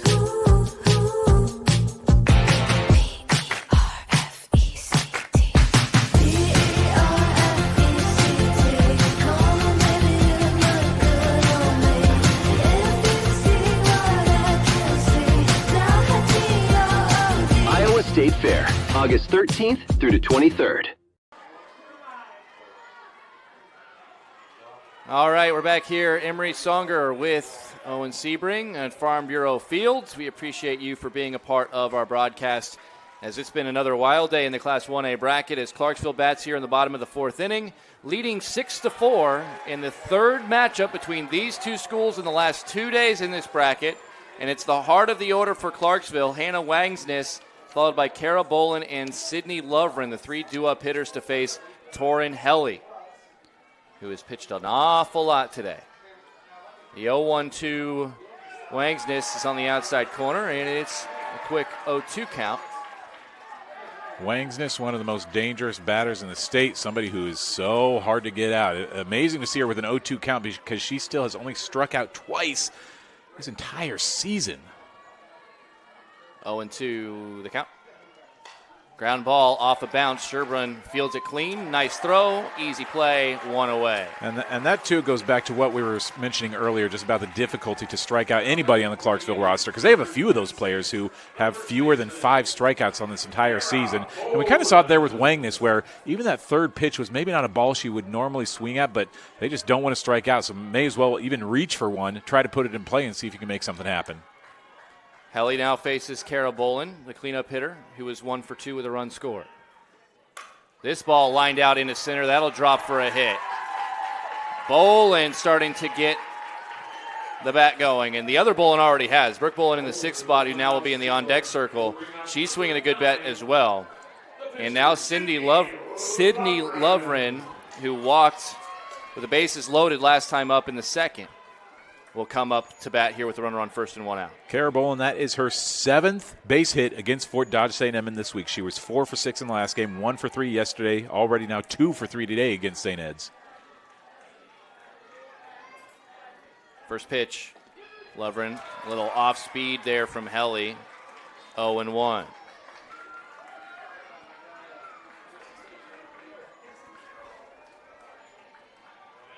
Still no 1-2-3 innings by the Clarksville batters over these last 2 games. 0-1 the count here to Lovren. Ground ball, that is just foul. And 0-2 goes the count. Yeah, and this is the interesting thing because both teams at this point really know that no lead is safe. St. Edmund was up by 2 going into the 6th inning against Clarksville yesterday and lost that lead and lost the game.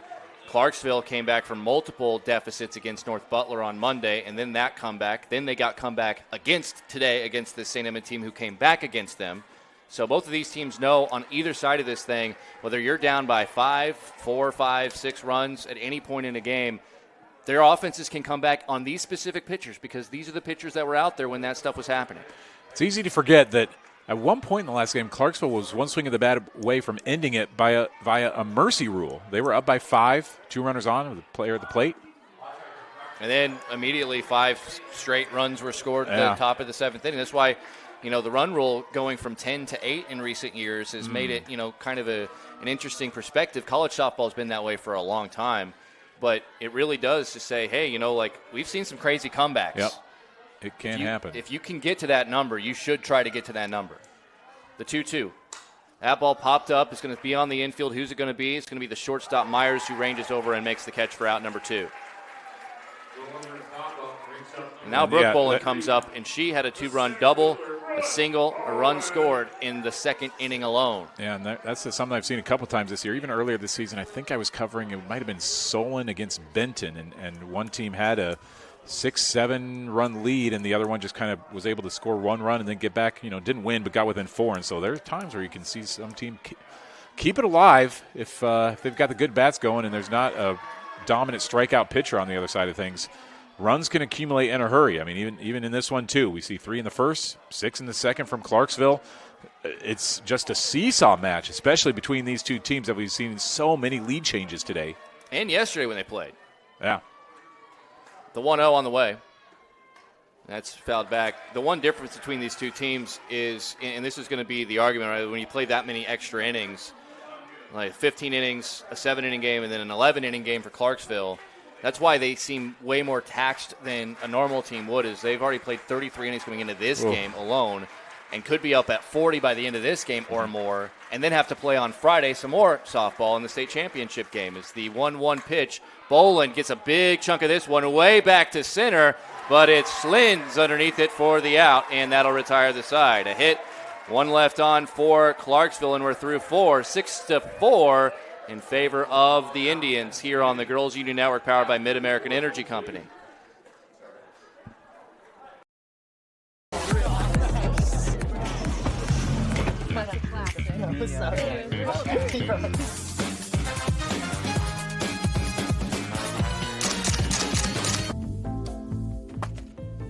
Excuse me, man.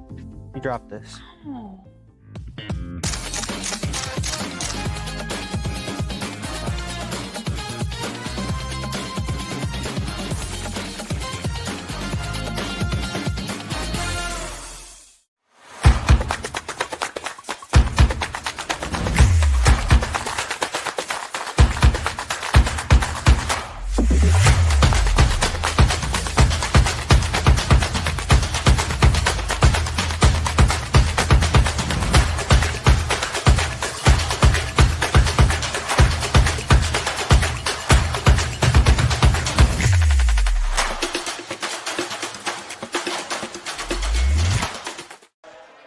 Back at the Class 1A state softball tournament, Fort Dodge, St. Edmund, and Clarksville entering into the top of the 5th here with St. Ed's at the plate. Over halfway home, or so we think. We've been halfway home a couple times this week, and it turned out halfway home was not even close to halfway home, especially when Clarksville's on the dime. You never know what's going to happen. Right away with Faith Sherburne at the plate, Sydney Lovren takes a quick 0-2 lead on one of the best batters in the state of Iowa. Sherburne today 1 for 2 overall. She had a base hit and scored a run in the first inning. In the second, popped out. Here's another high pop into the infield. It's going to land, and she's going to reach first base safely. We're going to put that down, I think, for an infield single. Just found the right amount of contact on that one to be able to knuckle it over to the shortstop. And with her wheels, she can reach first base, so she now is 2 for 3 today. Sherburne, she was 5 for 6 against Clarksville in Game 1 of this doubleheader, what has turned into a doubleheader. And we're going to see another intentional walk issued to Rihanna Myers. A little bit surprising in this one with Sydney Lovren there in the circle. Last time Rihanna Myers was up to the plate, she struck out swinging, but did have a single in her first time at the plate today and scored a run. Of course, in the game before this one, she hit a home run that ended up tying the game and sending it to extras. But now we have 2 runners on and nobody out for Fort Dodge St. Edmund as they try to get back into this thing. Clarksville with a 6-4 lead as we get into the top of the 5th inning. A single by Sherburne to start things off in this inning, and then an intentional walk issued to Rihanna Myers. 2 on, nobody out. A swing and a miss by Jade Rock.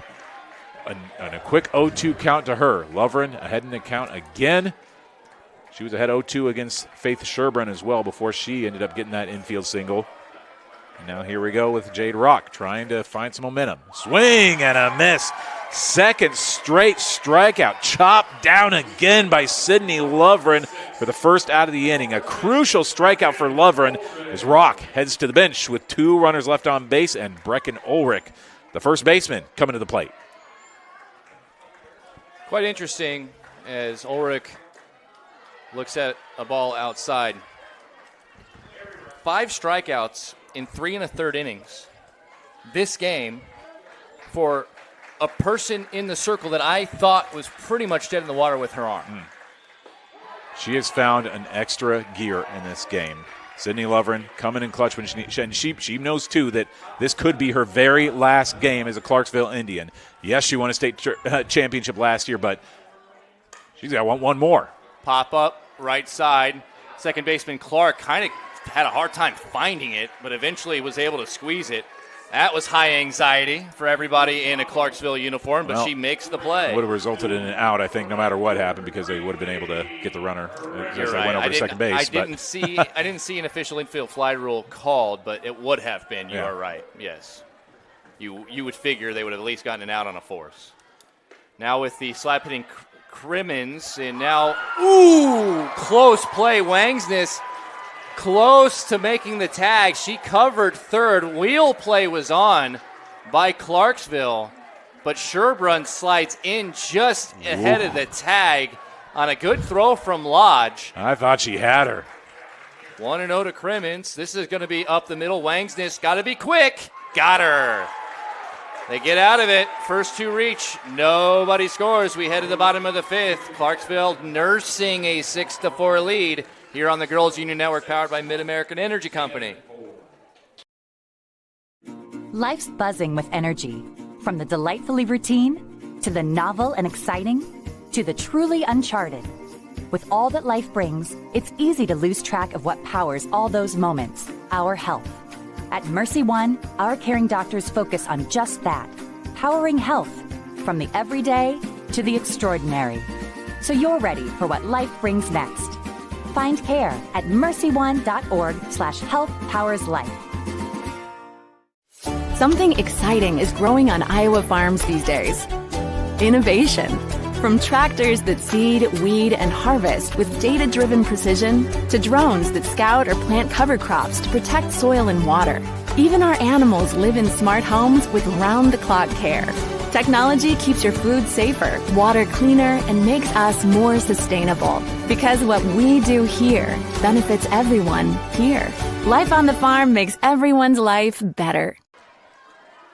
Heading into the bottom of the 5th inning, Clarksville looks to tack it on with Gia Hoodger to lead off. Lower third due up to face Torin Helly. First pitch absolutely smoked to left, and it was twisting away from Jade Rock, and she stuck with it to make the catch. Oh, doctor. How about Hoodger in the bat, though? That was about as hard as any ball she's hit, and she's gotten on base a lot today. I thought we were going to see a 3rd straight hit out of Hoodger. What a day it's been for her. Yesterday, or the last 2 days, I mean, nothing much from her at the plate. I think had 1 hit in that long game against North Butler. Had 2 hits yesterday against St. Ed's. And then it's just been wrapping the hits in the first and second game here, but credit to Rock for sticking with that. That ball was like from a left-handed batter to left field, was really turning away from her, and then she was able to hold on, leaning to her right. She didn't, I don't want to call that a diving catch, but she kind of leaned with it and made the play. Had to adjust the body, kind of catching the ball across her body.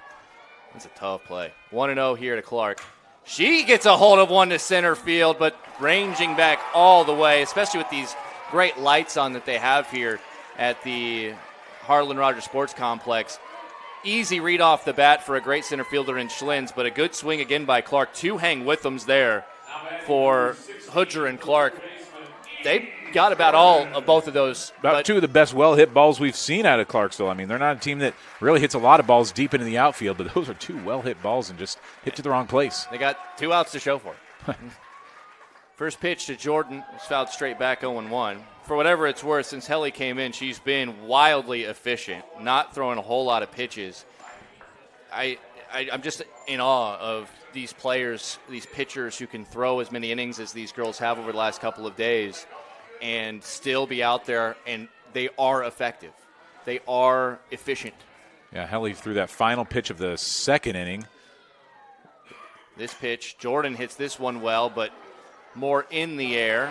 Easier catch here for Schlins in a quick, very quick 1-2-3 inning. First time Clarksville all day has gone down in order. We head to the 6th. This game motoring along now, but can the St. Edmund Bats come to life? They trail it by 2 here on the Girls Union Network, powered by Mid-American Energy Company. SWIC is a community. Southwestern Community College is a place in rural southwest Iowa where students from across the world come to be a part of a tight-knit family, Spartan Nation, where they study, train, grow, thrive, and are called by name, not by number. At SWIC, we are one.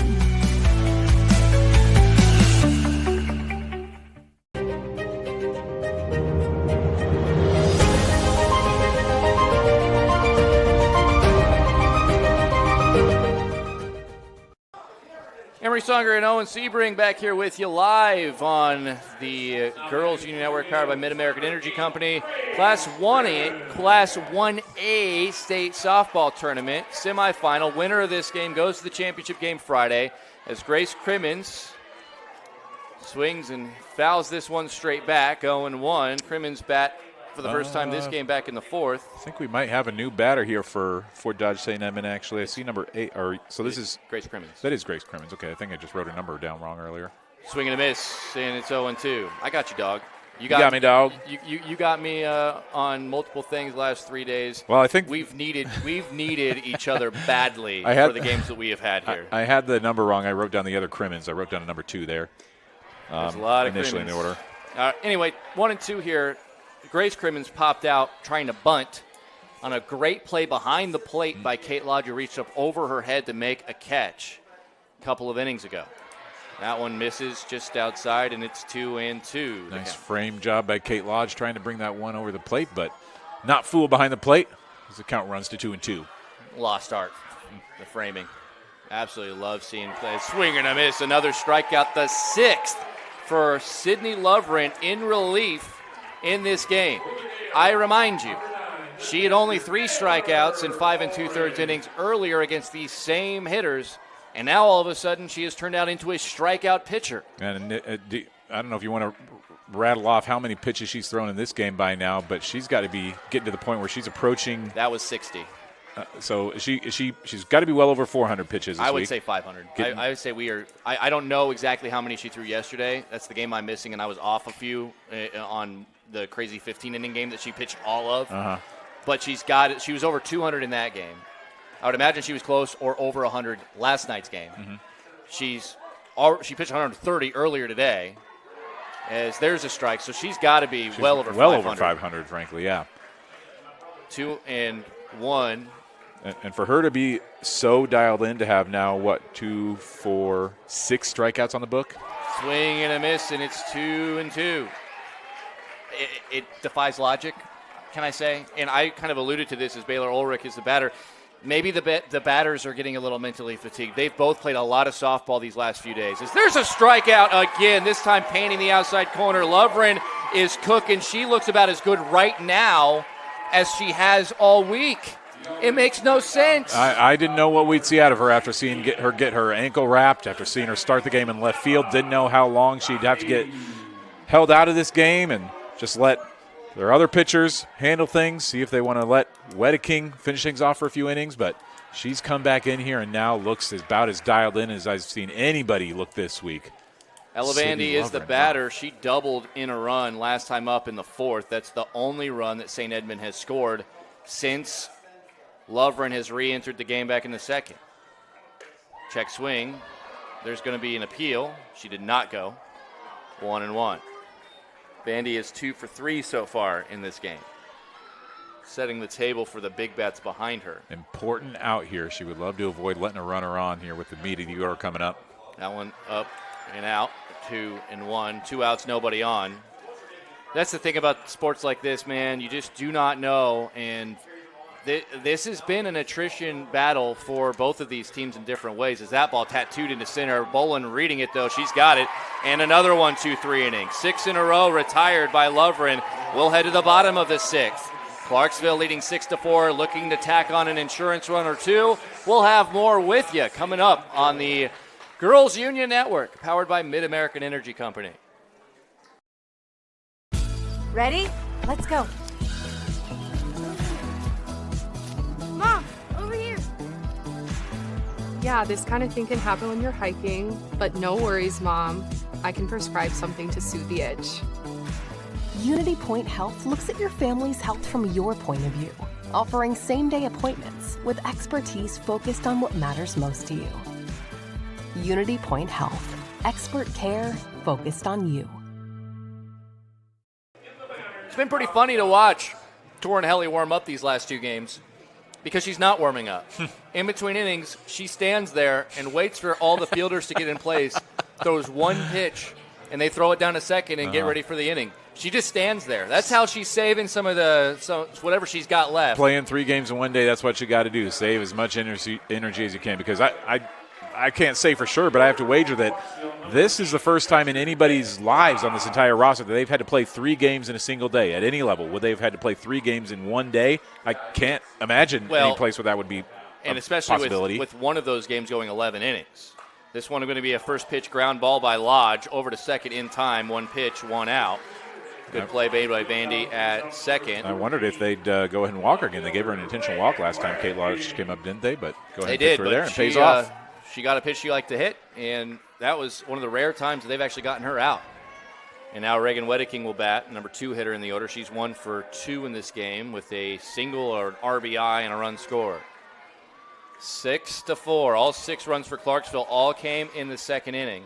All came off of the starting pitcher, Brecken Ulrich.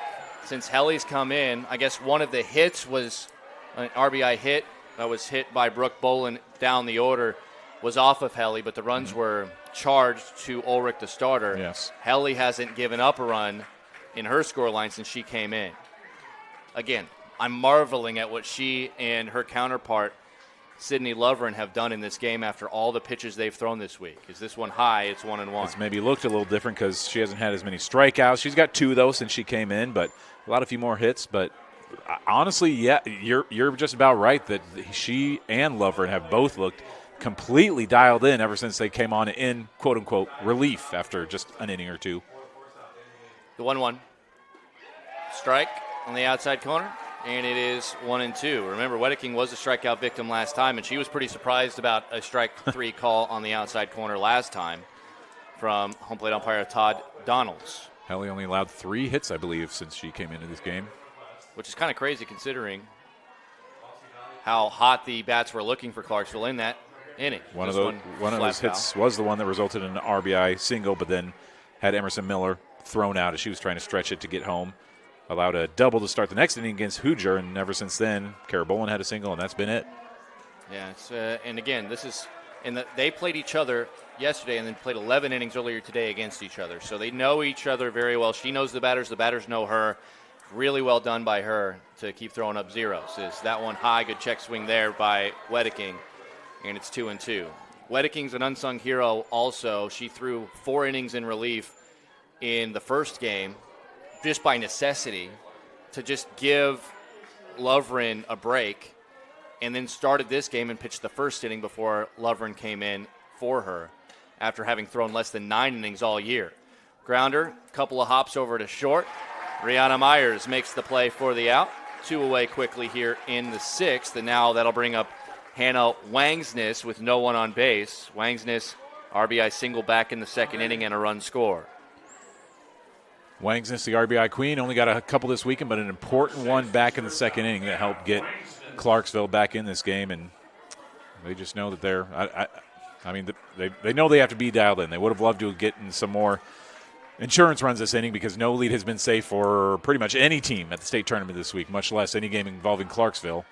2 runs, certainly never safe. This one, a ball 1-0. To recap Clarksville's tournament, they were down to North Butler 6-2 in the 7th inning, came back scoring 4, and trying to get themselves positioned in some way to come back in that one. They came back 4 different times in that game when they had a chance to lose in the 7th inning or later in that 15-inning run, like a marathon. And then they came back in the 6th inning against this St. Edmund team yesterday, and then were come back on with 5 runs scored against them in the 7th inning of the first game between these teams today. So I don't think there is such a thing as a safe lead. 2-0 in there for a strike, 2-1. And I think Helly's also slowed down a bit. I think you're seeing her pace. She's taking a little bit more time out there, which is smart. There's no pitch clock at this level.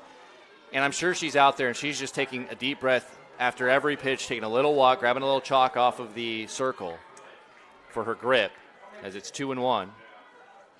That's slapped foul. Earlier I was going through and counting the lead changes we had in the game earlier today. 5 lead changes between Clarksville and Fort Dodge St. Ed's in the earlier game today.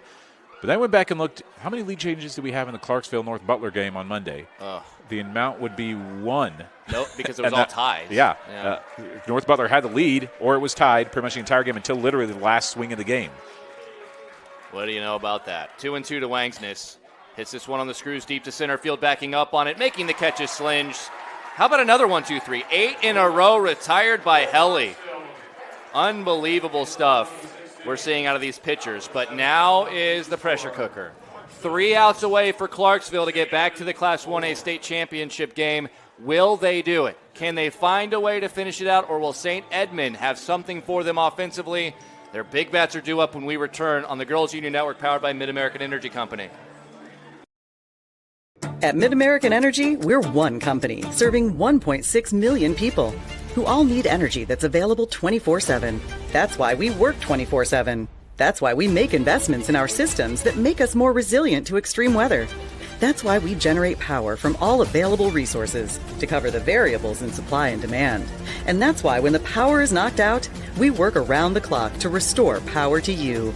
Mid-American Energy, obsessively, relentlessly at your service. They actually look good in their other games. Kept it a little closer with them in this other game against. We're back live as we are talking here on the broadcast. Emery Songer, Owen Sebring. We were just reminiscing about the Gales game. Torrin Helly, 44 pitches in relief. Just over 4 innings of work. And just unbelievable. And we were talking about Remsen St. Mary's in that first game. Yeah. And Remsen only had 2 hits in that game. And we were like, she made them look so pedestrian, and outside of that, Remsen honestly looked pretty good. They beat North Butler to stay alive in this tournament. Kept it a little closer earlier today when they were playing against Fort Dodge St. Edmund again. Only lost, again, it was a 6-run loss, but 10-4. They at least got some runs on the board. But yeah, had 5 hits in that game. Yeah, and Remsen St. Mary's, typically a good softball program. Is this one going to be inside 2-0? And that just tells you what Helly's been able to do. And I have to remind you, she threw 8 in a 3rd innings earlier in a game before this one. There's a strike, and it's 2-1. So to set the scene for you, down by 2, these are the bats you want up. Sophia Schlins, Faith Sherbrun, and Rihanna Myers due up. These are the same bats that pulled them level in the last game. Nothing coming easy for Fort Dodge St. Edmund as we see another strike called, so it's 2-2. Clarksville, if they were going to get to the championship game, you got to see the absolute best bats in this lineup one more time if you're going to get there. 2-2 the count to Schlins. We'll do it again. You would love to see Sherbrun and Myers, for that matter, with nobody on. It was Myers. Sherbrun's been a tough out all day, but Myers hit the 3-run bomb to tie the game in the first meeting today. Another foul ball. Myers, depending on what we see here, Will they pitch to her? If there's nobody aboard, do they pitch to Rihanna Myers? Yes. Yeah? Unless she's a tying run. If a solo home run by her, they're not going to want the tying run to get to the plate. As this ball flipped out into right, but right at Micah Hall. Hang with them for Schlins. We've seen that a lot for the Clarksville players, hitting line drives right at people. That time, Schlins had been swinging a good bat today as well. That time, just right at Hall in right field. They've had to play well. Those outfielders have had to look alive out there. I mean, there's been so many well-hit balls, not a ton of strikeouts in any of these games. First pitch, popped foul out of play, right side, 0-1. Exactly. Again, who you wanted to play if you're Fort Dodge St. Edmund. Put in the bat of the best player in program history, Faith Sherburne. In one of the notes I just wrote down, lots of school records, an incalculable number of school records for her, I think. Fouls this straight down, but she's in the hole 0-2 here. She is 2 for 3 in this game. She was 5 for 6 in the game before. Yeah, so that 624 average she was carrying coming into the state tournament. Legit. The 0-2, though, that's hard hit into right field and will drop in front of Hall, and they'll get it back in, and she will be aboard for Myers, who is the potential tying run again. Okay. Top 7th last game. She was the tying run, and now there will be a conversation between head coach Katie Berman, her pitcher, Lovren, and her entire infield and battery, because this was the exact same situation when Myers came up, and it was a 3-run shot to tie the game in the previous game. She represents the tying run again here. And if you're Katie Berman, you start to wonder, well, this is my senior, and as good as Myers is, she is a freshman. Do I want to send my senior out there against a freshman, and is she going to be the one to do it? Well, I wonder if they are talking. She's saying something to the home plate umpire here, and Todd Donalds, and they will walk her. Sending her to first. Ooh, yeah, I don't know what the right call is. You walk the tying run to first and the go-ahead run now at the plate. That is ultimate respect for Rihanna Myers. And maybe you're just thinking about the batters behind her because you have Jade Rock now who struck out in her last 2 times at the plate, thinking that maybe this is the key for Lovren. And this one going to be low for a ball. Yes, a Rock. Infield hit to start the game in the first, and then 2 strikeouts swinging in the third and the fifth. What a 1A bracket this has been. Holy moly. 1-0 to Rock. And that's on the outside corner for a strike, 1-1. Yeah, Rock, sorry, Owen there. Go ahead, Emery. Rock is a good bat in this order, just not quite the power that you see from Sherburne or Myers. That's why they're wanting to face her here, as the 1-1 fouled off, and it's 1-2. Yeah, these next 2 batters that you had coming up, you've got Jade Rock, who is 1 for 3 today, and then Brecken Ulrich, also 1 for 3 today. She's had a couple of infield pop-outs after a 2-run double in the first inning, so got to think maybe this is where you try to win the game for Clarksville. They need 2 out somewhere. The 1-2 on the way, and that's low. Close 2-2 to the zone. But got close. This is the thing, is with the base running that Fort Dodge St. Edmund do, they can force you into so many mistakes with their aggressiveness, and we'll see if that comes into play as well. 2-2. Inside. And we have not seen the aggressiveness in this game as much as we did the last one, certainly. Very, very few stolen bases in this matchup. I think we've seen just 3 total today. Schlins has 1, and then Sherburne and Myers each have 1. Payoff pitch coming up. Right back at her, knocked down. Lovren won't have a play. That'll go down as an infield hit. You just hope that she's okay because that was right on the screws, and Lovren kind of little bit of a limp. Berman's going to come out, and Coach Berman talks to her, and she's like, I'm fine. Get back in the dugout.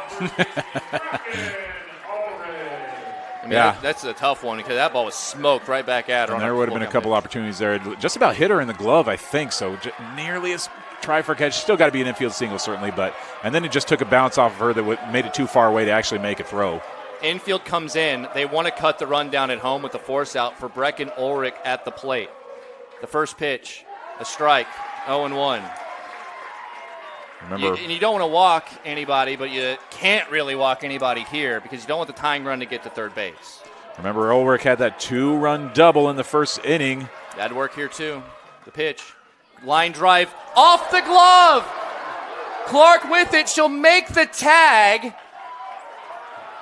And now they're going to throw home. They're trying to get them to throw it around the diamond, and there's the aggressive base running that we see. And then going down to second, predictably, is Ulrich. That's a really heady play by Clark to apply the tag there. So there is still 2 outs. Okay, so this is how you score that. Sherbrun scores. It's going to be an RBI fielder's choice by Ulrich, so give her an RBI. Jade Rock going from first to second is going to be... Ooh, if she catches that, man, that could have just about been a double play. All the players seem like they got a pretty good lead off of the bag. Once that ball was hit, she might have been able to double the runner off at first base. Maybe. As it stands. She does get an out. But the run wouldn't have scored, certainly. If that happened, yes. But if she catches the ball, there's no run for sure. But the fact that she was able to get a second out there is huge. Yeah. So give credit to Clark there. After she dropped the line drive, she was able to apply the tag to Rock. So that's the second out for unassisted. Scoring from third is Sherbrun. RBI for Ulrich on the play. She advanced to second, so the go-ahead run is now at second base. And now Rihanna Myers is the tying run at third. So offensive conference called in timeout. It is Ulrich at second, Myers at third, and Greenlee Crimmins, the slap-hitting hybrid player, at the plate. First base is open, but I'm sure you're going to try to defend this the best that you can. The infield and outfield all in. First pitch to her, put in play to short. Here's the throw to first. In time! Wangsness is able to get the out, and Clarksville survives another classic game. And they will have a chance to defend their title on Friday afternoon in the Class 1A championship game. Oh boy, nothing has been easy all week for Clarksville, and just down to the very last pitch of that game, that was about as tight as you could get it, but a good overall operation in the infield. As you mentioned, Crimmins, a slap hitter. That's exactly what she delivered there, was a slap hit over to short. In a lot of situations, maybe would have been safe there. Maybe could have scored the game-tying run, but just a perfect play from Hannah Wangsness. Was that Wangsness who grabbed that one? Grabbed it, the shortstop, delivered over to first to Kara Bolin. I mean, you got to say, too, again, we've talked so much about the young players in this lineup. Yes, Wangsness is a senior, but Kara Bolin, she's an upperclassman, too. She's a junior. So I guess you got to say that it's the upperclassman delivering there, and that's whose hands you want it in. You got the pitcher who's a senior, shortstop who's a senior, and the first baseman who's a junior. The people who have been here before, played on the stage last year. Oh, goodness gracious. I just can't say enough about the guts of both teams, certainly today. Both teams played so fantastic. Let's go ahead and go and take a listen in for the awards ceremony here for these two teams who've left it all on the field the last few days. AU staff are presenting the awards. At this time, we would like to congratulate head coach Bill Sherbrun and the Gales from St. Edmonds on a fantastic season.